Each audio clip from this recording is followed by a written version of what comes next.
Alrighty guys, hey, I totally forgot that I would be sending you this video, so I ran home to get it recorded. It should be up later today, hopefully after lunch, after it is processed.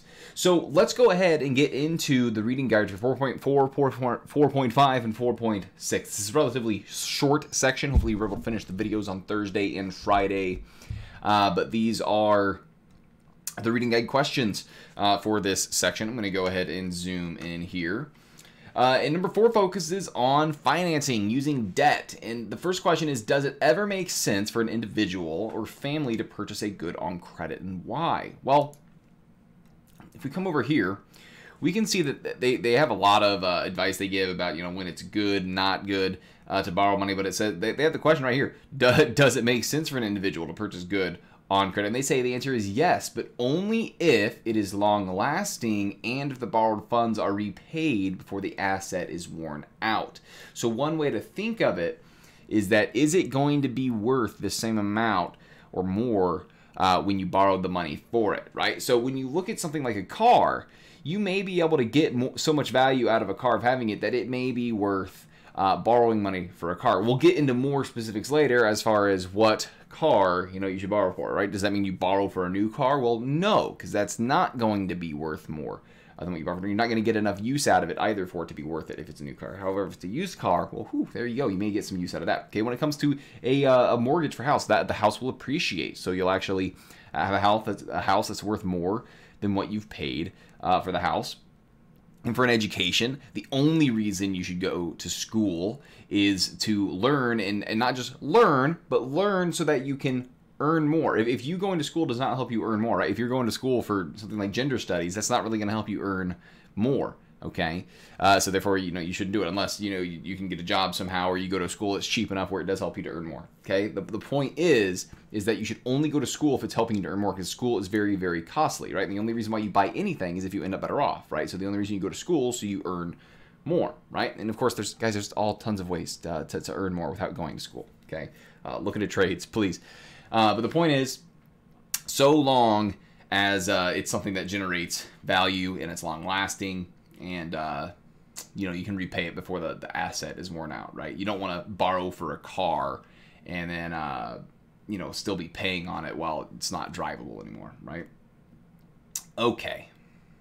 So, what type of items might a prudent person purchase credit on? I've kind of talked about these already. For most households, the implications of this guideline are straightforward. Do not borrow funds to finance anything other than housing, automobiles, and education. Furthermore, make sure the funds that are borrowed for the purchase of these items will be repaid well before the expiration of the asset's useful life. Application of the simple guideline will go a long way to keeping you out of financial trouble. Great stuff. Let's go into part 5. Part 5 gets a little weird, because you notice here, it asks this question: if you have several outstanding debts, which one should you pay off first? I did not see, I will say, unless it's in one of the videos, which I don't require you guys to watch. Normally, all the answers are normally in the text, but it did not say anything about what they recommend paying off first. However, there is this good line they have here. Okay, in some cases, you may already have a sizable credit card bill. It would have been better if you'd avoided the debt, but it does provide an opportunity for you to get a very high return. Every dollar you save to pay down a credit card debt effectively earns an interest rate of 18%, right?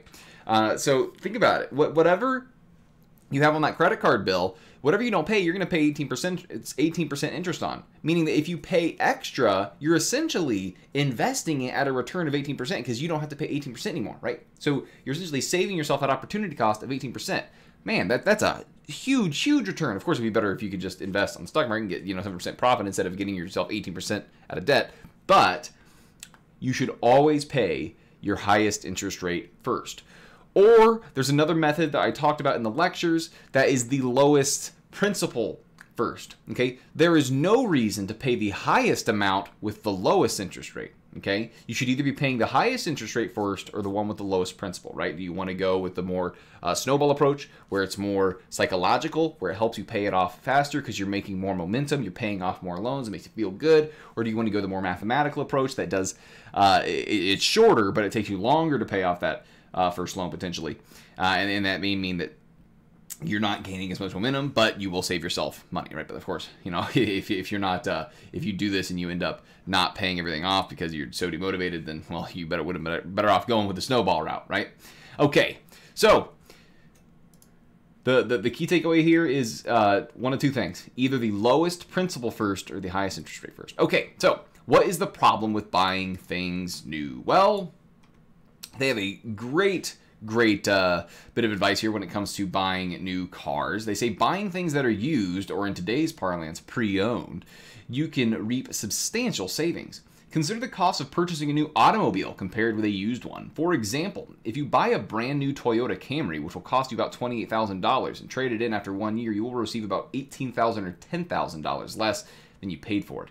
If you drove the car 15,000 miles, then your depreciation cost, the cost that declines the car's value, is 66 cents per mile, right? So you bought it for 28, it trades in for about 18 or 10,000, right? 18, which is $10,000 less. Okay, so you essentially, and then you only drove, they said 15,000 miles. Essentially, each mile you drove that depreciated the car cost you 66 cents per mile. Okay, so what if instead of buying the new one, what if you bought one that is a year old, right? Paying 20, and I think still a year old is way too new to buy a car, but they do show here this is $8,000 less, okay, than it cost new, and about $2,000 more than the original owner received from the dealer. Okay, given how long cars last if you take care of them, you should easily be able to get excellent service from the Camry for 8 years, at which time you could probably sell it for about $2,000. Assuming that you drove 15,000 miles per year, your depreciation cost per mile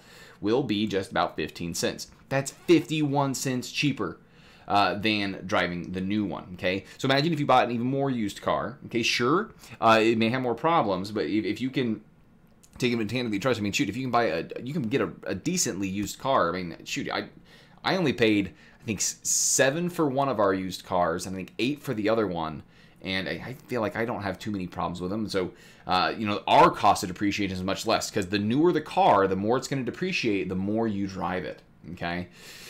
So, you don't have to buy new, because really all you get is a new car smell, right? You may get a backup camera, but does that stuff really matter? Is it worth $10,000 extra dollars? I don't think so, okay? I don't think so, okay? All right. So the problem with buying things new is that it costs a lot more, and you can save a whole lot of money by buying used. Okay, so what is a real-world savings account? Well, we're going to talk about saving for the future, like investing later, but you also need to save for the near future, right? Because things are going to come up where they're going to cost you a little bit of money, okay? So when it talks about what is a real-world savings account or a rainy day account, they said, we've talked about the value of saving for the future, but you also need a rainy day savings account. What is that? Life has endless strings of surprise occurrences. Car breaks down, the roof leaks, you have a plumbing problem, your child breaks an arm, just to name a few. We can't predict which ones will occur or when, but we can predict that over any long period of time, each household will confront each costly item. Thus, it makes sense to plan for them. This is why your rainy day savings account is for. It will help you deal with unexpected bills that otherwise put you under severe emotional stress and into a financial bind, right? So it is financial savings for events that you know are going to happen, but you don't know when they're going to happen, right?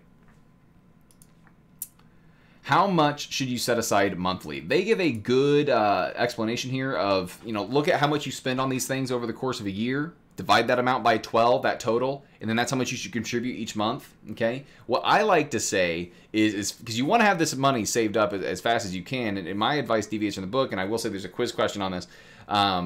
So definitely understand this for the quiz question, right? Add up all of your emergency spending, divide it by 12. What I'll say is, you know, as soon as you're debt free and as soon as you can start saving up an emergency fund, just shoot for 3 to 6 months of expenses. Look at how much money you spend each month, and then try to have 3 to 6 months of that amount, right? So if you spend $1,000 each month, then try to have $3,000, or if you want to go more towards the six months, have $6,000 saved up.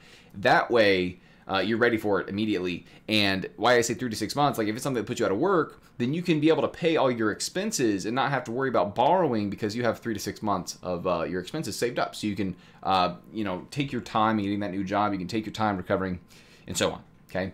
And anyways, folks, that is 4, 5, and 6, the reading guide. So sorry for this getting to you late. Hopefully you'll be able to watch this and get your quiz taken before you guys go to Thanksgiving break.